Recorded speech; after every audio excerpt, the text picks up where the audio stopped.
La pandemia ha impactado nuestras vidas como nunca lo imaginamos, pero también nos ha hecho reflexionar sobre la vital importancia de las relaciones sociales. Conversaciones con Marco Espíldora es una invitación a conectarnos en torno a diversos temas de salud, cultura y patrimonio, siempre con un enfoque gerontológico. En primer lugar, quiero agradecer la presencia virtual de Leticia Akel, directora, guionista y editora audiovisual, nieta de don Dagoberto Escárate, 1924, año 2017, a quien retrata en un documental para visibilizar su vida como cineasta y también como cronista. Bienvenida, Leticia. Hola Marco, muchas gracias por la invitación. Muy contenta de estar acá. Muchas gracias a ti, Leticia. Voy a saludar y agradecer la presencia desde la comuna del Monte, que se ha vuelto muy famosa a raíz de la película El Agente Topo, esta película documental que se grabó en una residencia de personas mayores ahí en la comuna del Monte. Así que de José Pablo Catalán, cantor, guitarrero y profesor de música, nieto de don Sergio Catalán, 1928, año 2020, el arriero que rescató en el año 1972 a 16 rugbyistas uruguayos sobrevivientes del accidente aéreo ocurrido en los Andes. Muchas gracias, José Pablo. Marco, muchísimas gracias por esta invitación. Saludo a Leticia también y a los invitados que se van a sumar a esta linda conversación. Gracias por la invitación. Gracias nuevamente. Y desde México, desde Ciudad de México, quiero agradecer este contacto virtual de el doctor Diego Bernardini, médico de familia, gerontólogo y doctor en salud pública. Muchas gracias, Diego, por estar con nosotros. Marco, un gusto enorme, muchas gracias por la invitación, un gusto compartir con Leticia, con José Pablo, con quienes se vayan sumando y muy contento porque el tema de los abuelos es algo fundamental, por lo menos en la vida de uno. Espero también que en el transcurso de nuestro programa podamos recibir el contacto de Macarena Matas, quien está invitada a este conversatorio, abogada, nieta de don Raúl Matas, 1921-2004, el conocido hombre de las comunicaciones, apodado el maestro de radio, televisión, que tuvo una destacada trayectoria en Chile, en Estados Unidos, en España y también en Argentina, Diego. Así que ahí yo quería hacer el empalme con Argentina, pero después como me dijiste que estabas en México, hasta ahí llegó la idea. Pero vamos a partir con este conversatorio y agradecer nuevamente la presencia de todos ustedes. Y bueno, me imagino, Leticia, que esta invitación te ha hecho nuevamente recordar a tu abuelo. Sí, de todas maneras, cada cierto tiempo su figura vuelve a aparecer, lo que es genial para mí, como volver a conectarme con su persona y lo que significó para mí cada cierto tiempo es un gran regalo, así que muy contenta también de poder conversar sobre él y de los otros abuelos que son parte de este conversatorio. Y en el caso tuyo, José Pablo, bueno, se ha cumplido hace muy poco un año de la desaparición física de don Sergio Catalán. Bueno, o sea, hablar de mi abuelo en realidad es bastante emocionante. Me emocionaba cuando estaba en vida y me emociona mucho más ahora, porque he recordado hasta el día de hoy por ese gesto que tuvo con los sobrevivientes uruguayos. Así que, bueno, poder compartir esa historia y poder honrar su memoria a través de la música, sobre todo, que es mi especialidad, para mí es bastante gratificante porque al final, al hablar de él, en realidad hablo de miles de abuelos más que cumplen hasta el día de hoy la misma labor que él hace respecto a los arrieros, a ese oficio que él cultivó tantos años. Entonces, así como mi abuelo Sergio, hay muchos abuelos más, algunos que ya se han ido, otros que siguen vigentes dentro de lo posible y que son parte de la historia de Chile también, de esa historia sencilla que escriben los pueblos, como dijo Salvador Allende. Así que para mí es bastante gratificante poder compartir esta experiencia y ver también que hay tanto cariño por los abuelos también entre los invitados que están por acá. Y en el caso tuyo, gracias José Pablo, en el caso tuyo Diego, ¿tú tienes abuelos en vida o tuviste abuelos? Sí, yo me considero un privilegiado en ese punto porque pude disfrutar mucho a mis abuelos, salvo mi abuelo paterno, que fue un personaje y creo que es una de las personas que cuando a uno le preguntan a quién te hubiese gustado conocer más en vida es a él, porque casualmente era muy personaje, era un tipo muy particular. Pero después, a mis dos abuelas, una de ellas falleció cuando yo tenía cerca de 40 años, 30 y largos, y la otra falleció hace apenas 2 años y pico, 3 años con más de 100 años, y su marido, mi abuelo paterno, lo disfruté también, con 94 años, el que falleció, así que realmente te decía que me consideraba un privilegiado porque los disfruté de chico, de joven, de adulto, y tuve la posibilidad de tener esos diálogos que a veces son magníficos, que uno recuerda toda la vida y que hace que uno los extrañe, porque justamente hace unos días atrás venía caminando y venía pensando y me doy cuenta que a mi abuelo particularmente lo extraño mucho porque tenía un vínculo muy cercano con él. Gracias, Diego. ¿Cómo llegaste a realizar y qué te motivó a hacer este documental que se llama Escárate? Bueno, todo partió como un encargo universitario. Yo estudié cine y había una clase estaba quizás en mis 20, 19, 20, y había una clase de documental donde estaba como este taller donde se te encargaba hacer una pieza documental. Y bueno, siempre me pareció que la figura de mi abuelo era para mí una figura apasionante cuya historia yo fui desmenuzando de a poquito. O sea, para mí cuando era chica era un personaje que escribía y pintaba, después caché que hacía cine o que había hecho cine en algún pasado, que no estaba tampoco muy claro cómo terminó. Entonces nada, aproveché la oportunidad para averiguar un poco más, para hacer el trabajo de investigación y lo agradezco muchísimo porque creo que fue la instancia que a veces uno no se da en el día a día, de sentarse a preguntar sobre la historia de tus abuelos, de tus padres incluso, y que gracias a este encargo, que era una especie de pie forzado, pude averiguar un montón sobre su historia y descubrir que efectivamente él había estudiado cine, había hecho cine, que esa disciplina había sido súper importante para él. En el proceso también pudimos rescatar algunas de estas películas que él tenía medias abandonadas al final de un closet, algunas también perdidas en centros cinematográficos, así que no solamente fue una experiencia muy potente para mí, sino que también fue especialmente potente para él poder reconectar con aquel pasado del cual él también se había desconectado un poco por un tema del paso del tiempo.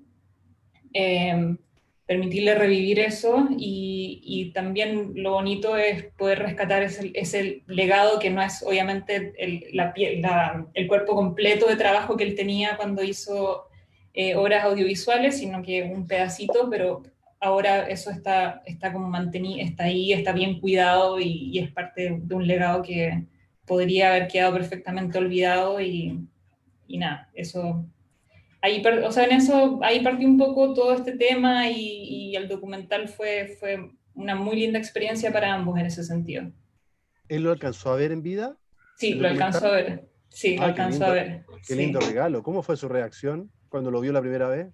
De mucha emoción, ya hay una emoción muy grande de él en el documental mismo. Hay un momento en el que lo siento ahí en una sala de cine a ver su cortometraje, que era el último que hizo, y para él fue muy, muy, muy emocionante. Fue un momento súper, súper fuerte porque está cargado de cosas tanto lindas como negativas. Como, no sé, para él siempre estaba este tema de por qué no seguía haciéndolo.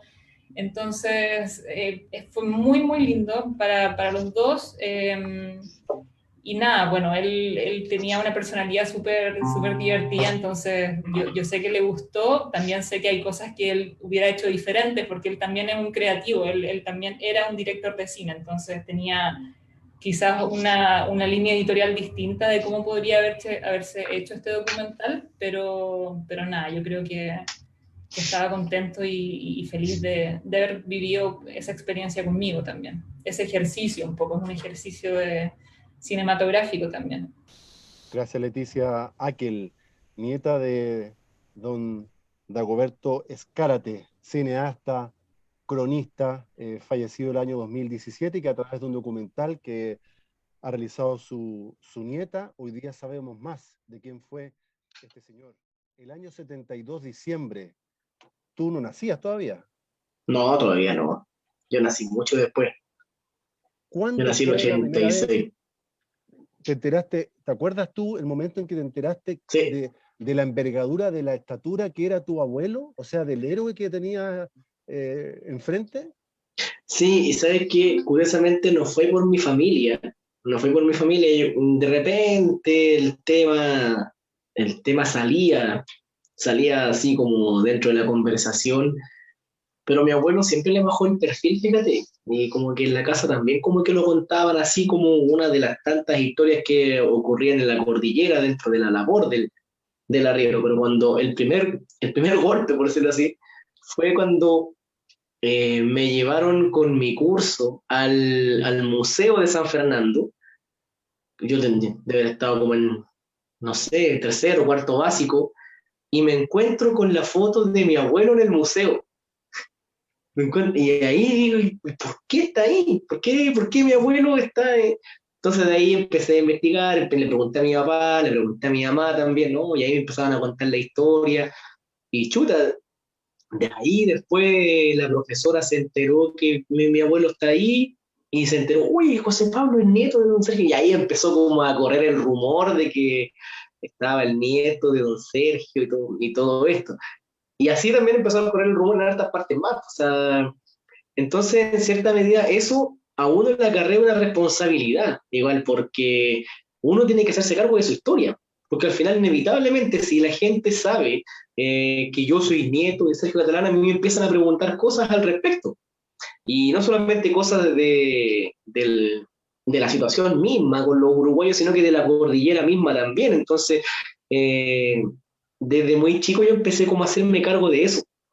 Empecé a investigar bueno, tengo un disco que se llama Porque sé de dónde vengo y es el resultado precisamente de toda esa búsqueda que desde hace años yo venía haciendo.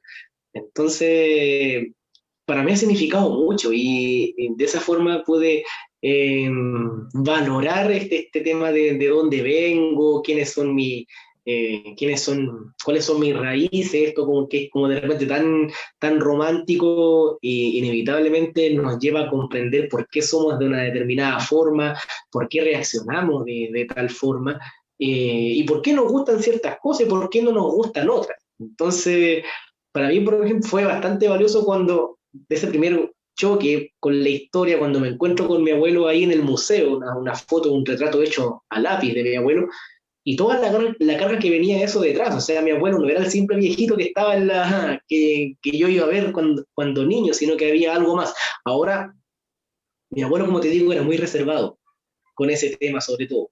No lo hablaba recurrentemente. De hecho, si fuera por mi abuelo, él hubiese hecho lo que hizo con los uruguayos y de ahí desentenderse del tema. O sea, él hizo, como él siempre dijo, yo hice lo que tenía que hacer.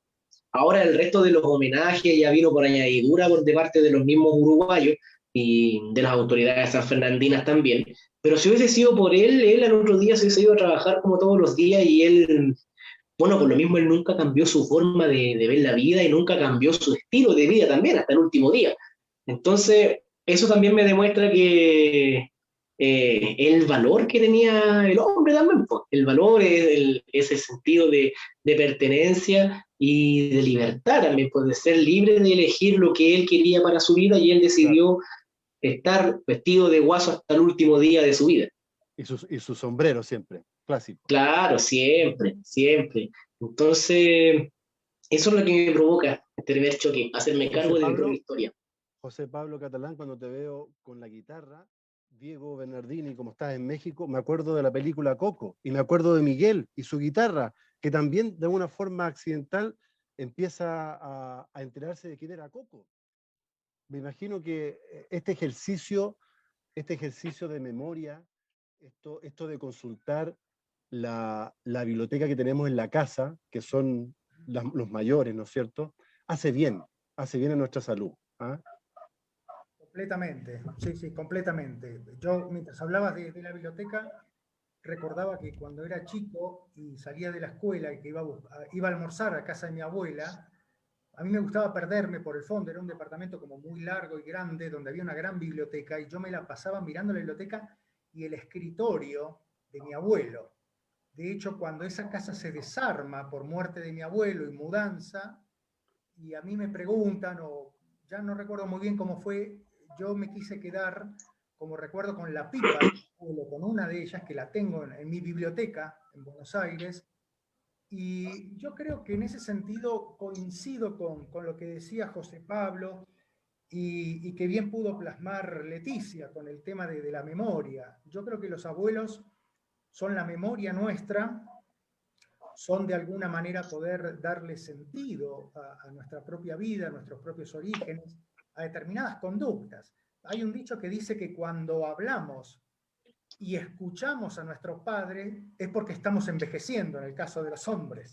Yo no sé si las mujeres en algún momento que hablan escuchan a sus propias madres, pero cuando ocurre ese fenómeno es porque ya nos estamos convirtiendo en personas mayores. Y sobre todo rescato el punto que creo que hace de algo tan particular, por lo menos para los que estudiamos todo esto que tiene que ver con las personas mayores, es que el rol del abuelazgo es un rol tan heterogéneo, es un rol donde no hay derechos, no hay obligaciones, y donde entran en juego tantas cosas diferentes que es imposible definir de alguna manera, establecer límites, ¿no? Porque cada abuelo es único de alguna manera. Y al mismo tiempo me parece que es una lástima que le demos el valor a ese rol, a esa persona que hay detrás de ese rol, o a esas personas, para aquellos que pudieron disfrutar, una vez que lamentablemente ya no están, ¿no? Porque ahí es cuando uno le cae de alguna manera la ficha. Así que por eso cuando recibí tu invitación no dudé un instante, porque al menos a mí hablar de mis abuelos es algo que me encanta y hago cada vez que puedo. Muchas gracias, Diego Bernardini, desde México. Bueno, ahora sí vamos a saludar a nuestra cuarta invitada, Macarena Matas. Macarena, nieta del maestro de las comunicaciones en Chile, 1921, año 2004, pero este año se cumplen 100 años de su natalicio. Me imagino que esta invitación que te hemos hecho a este conversatorio te ha seguido trayendo recuerdos de lo que ha sido en tu vida, don Raúl Matas. Muchas gracias, Macarena.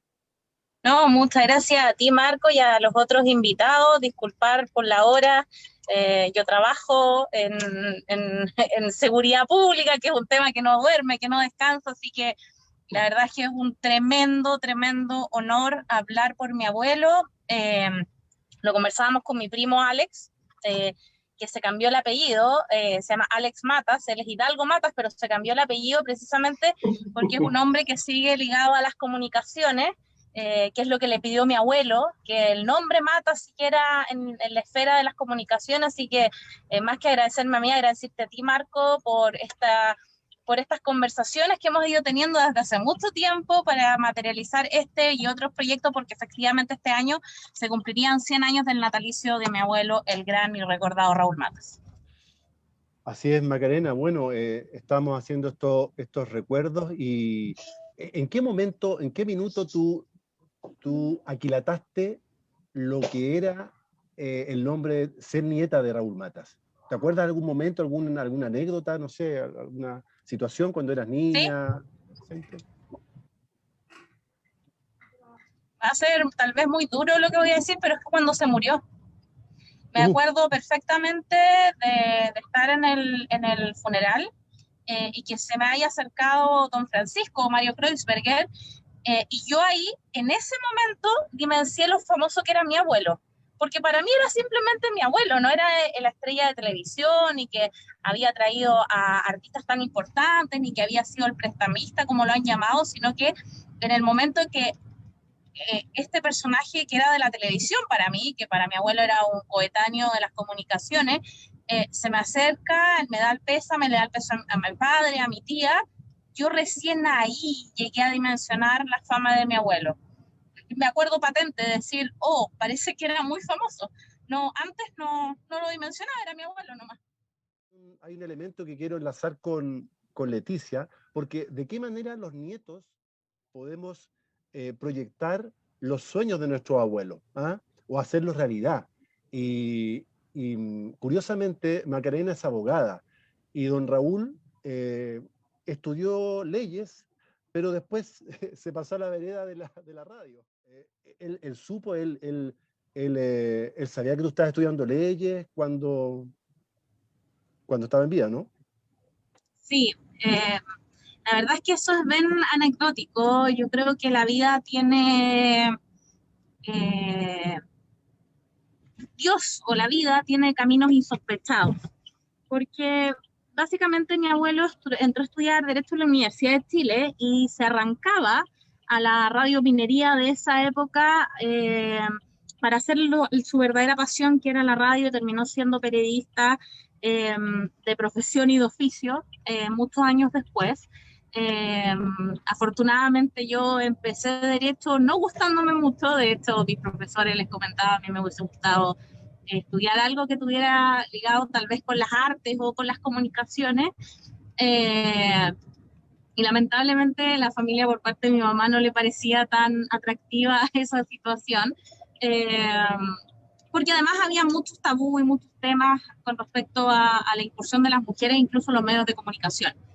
Entonces, me recuerdo cosas como que yo tuve una profesora que le tocó trabajar con él en TVN, ella como abogada y él como conductor, y yo al mucho tiempo después le comenté quién era, incluso cuando había terminado el curso, para que no hubiese ningún tipo de beneficio de ninguna índole, y no me lo podía creer, de verdad.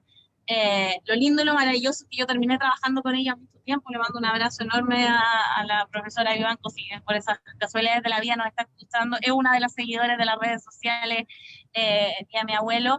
Y nada, yo, claro, mi abuelo más famoso es don Raúl, pero por el lado de mi mamá también tengo un abuelo que confundían con un abogado. Entonces, nada, yo creo que los nietos somos un poco parte de la historia, y en la medida que uno se reconcilia con esa propia historia, puede empezar su propia voz en la vida, en el mundo y en la historia que uno construye siendo la nieta de alguien tan famoso. Gracias, Macarena. Bueno, Leticia, yo recuerdo en el documental que tú decías que de una u otra forma tu abuelo quería perpetuar su apellido. Y claro, tú proyectas también quizá los sueños que él no pudo realizar.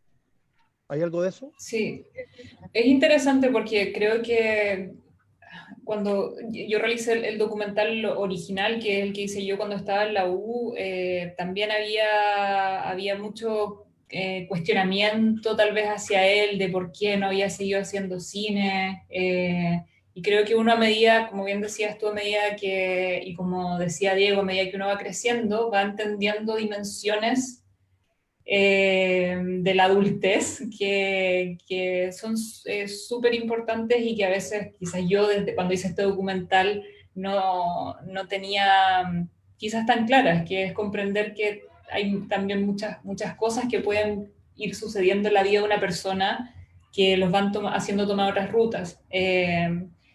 Y sí, creo que siempre está del lado de mi abuelo la intención de, no sé si de perpetuar su apellido, pero de expresar su arte de la manera que fuera, ya sea a través del cine, a través de medios escritos, de la pintura, de la escultura.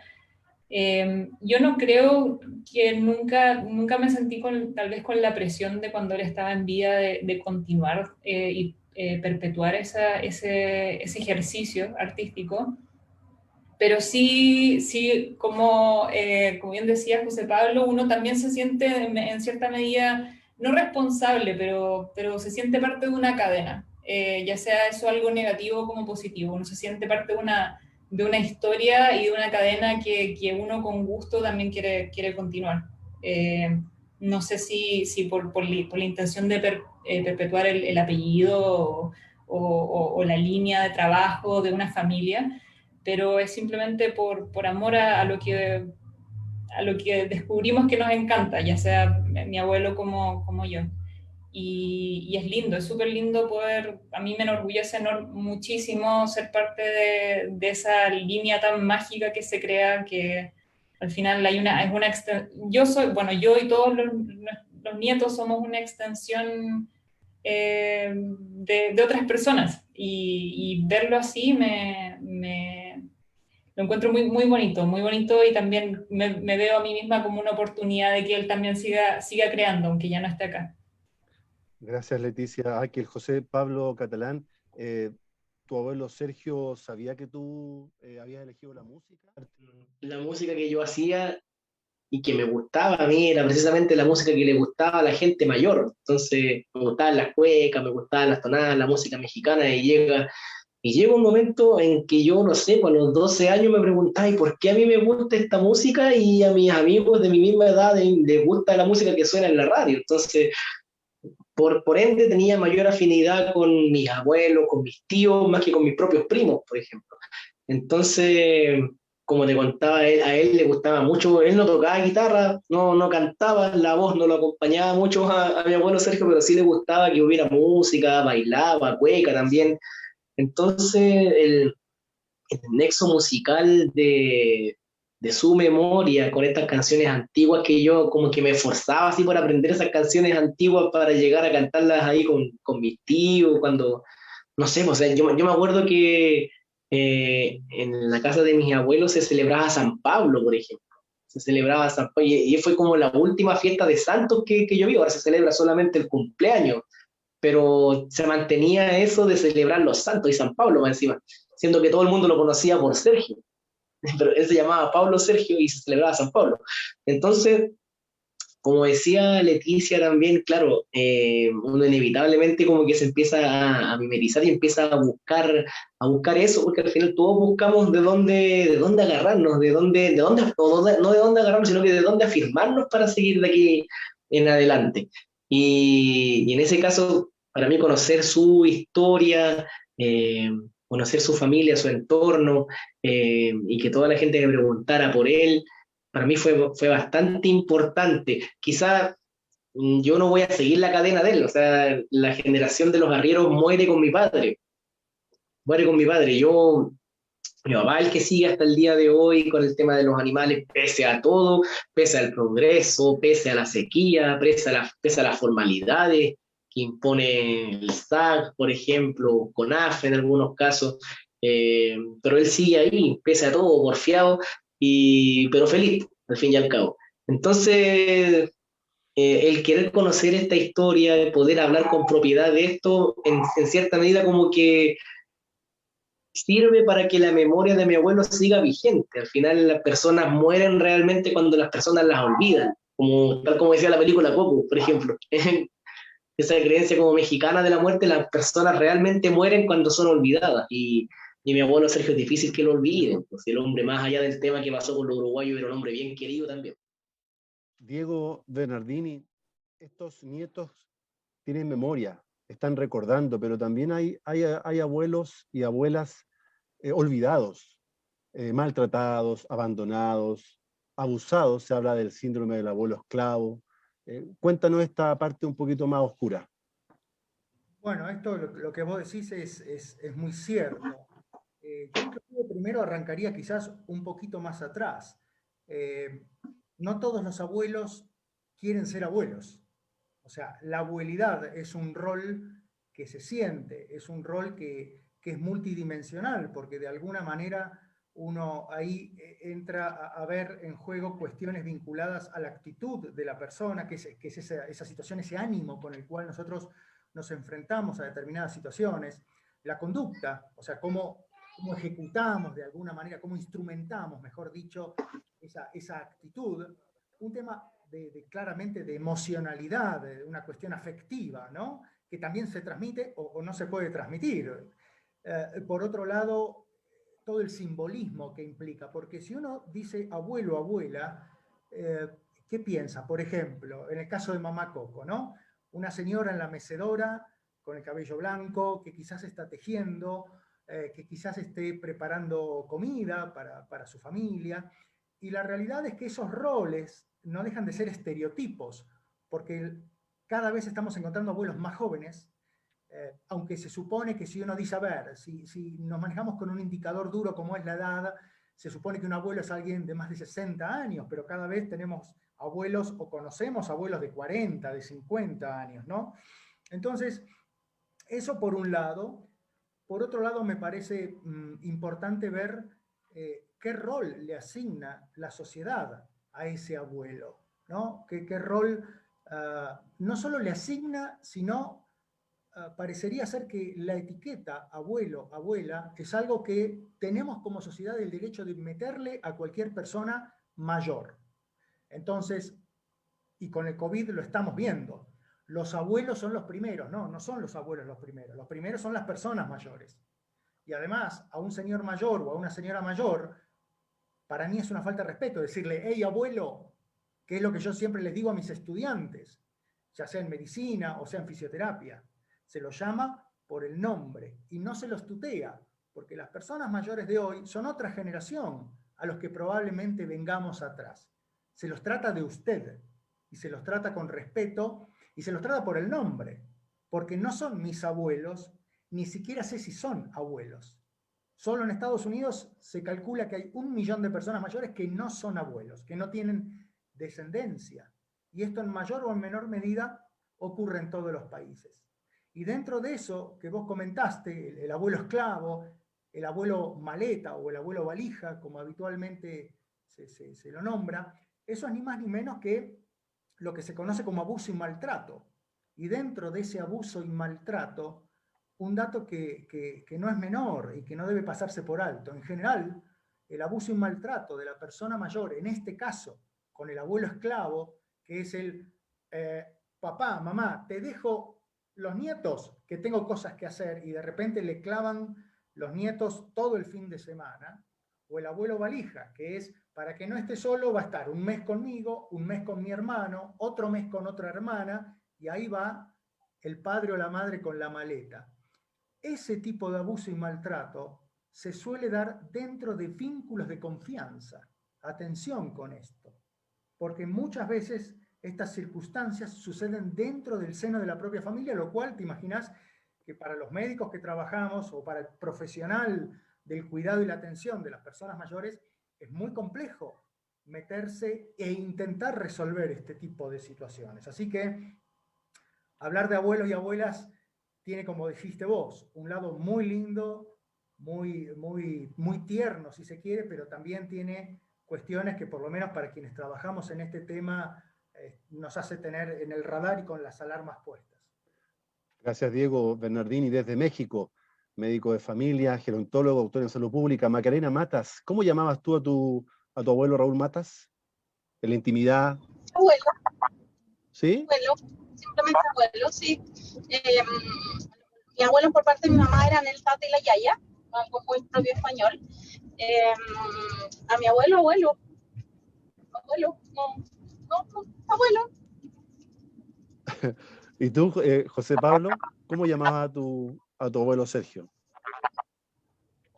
Allá en la casa era el tata Sergio y la abuela Noya, mi abuela se llama Honoria, le han dicho toda la vida la Noyita. Así que también se daba eso de decirle mamá o papá también. se da mucho en los campos de decirle mamá o papá a los abuelos, la mamita tanto, o el papá Sergio también se le decía. ¿Y tú, Leticia, cómo llamabas a tu abuelo Dagoberto? Tata, sí, igual que Maca. Igual también creo que es bien común acá decirle tata a los abuelos. Sí, en Argentina, en Argentina los grandes, ¿o no? Bueno, las personas mayores, Diego. Y yo, digamos, tanto a mi abuela como a mis abuelas, como mi abuelo, lo llamaba de abuelos. Inclusive, yo tuve la dicha de poder conocer 3 bisabuelas mías y también se las llamaban abuelas en ese momento. Así que bueno, interesante. En los círculos patrimoniales, en una encuesta que se hizo en España, la palabra más asociada a patrimonio era abuelo. Creo que hay mucho que hacer ahí en relación también al patrimonio, al rescate, ¿eh? A la conservación y a la difusión. Y queremos cerrar, con el permiso de los demás invitados, con un trocito de este homenaje, la voz del arriero, José Pablo Catalán, aunque sea un trozo. Sí, vamos a hacer un pedacito. Bueno, en esto que vamos a mostrar ahora se conjuga el patrimonio que heredé de mis 2 abuelos, mi abuelo materno, él era cantor y guitarrero también, y mi abuelo paterno, Sergio Catalán, que es el que nos convoca ahora, que es el que nos le dio vida a esta canción. Esto se llama La Voz de los Arrieros.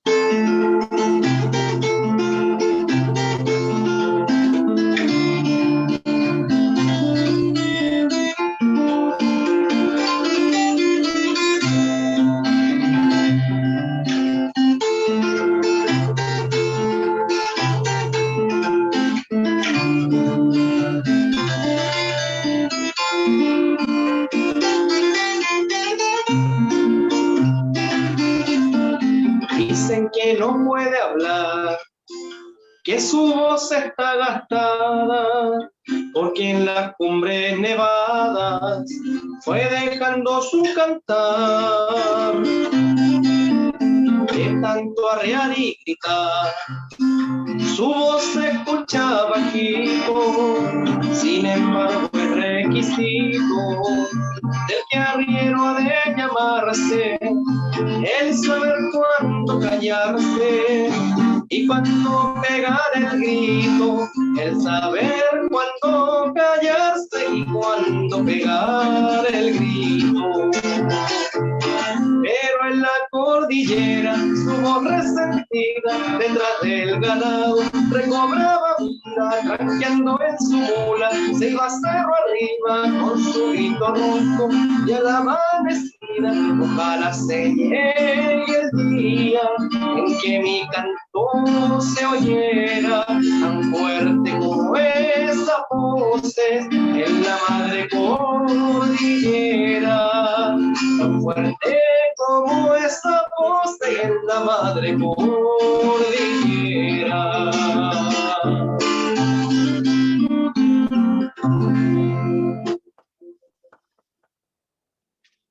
Aplauso virtual, José Pablo. Linda composición y lindo cierre de este conversatorio. Muchas gracias. Abuelos con historia. ¿Qué historia? Y nietos con memoria. ¿Y qué memoria? Porque ustedes, además de tener esa memoria, la han accionado, como decía Diego Bernardini. Y esta conversación, claro, tiene la combinación de conversar con accionar, que ojalá después de esta conversación podamos poner en acción lo que hemos conversado, lo que hemos pensado. Así que nuevamente agradecido, Leticia Akel, por tu presencia. Muchas gracias también a Macarena Matas, Diego Bernardini desde México, un placer, y José Pablo Catalán, qué decir. Así que un abrazo a la distancia y espero que sigamos conectados.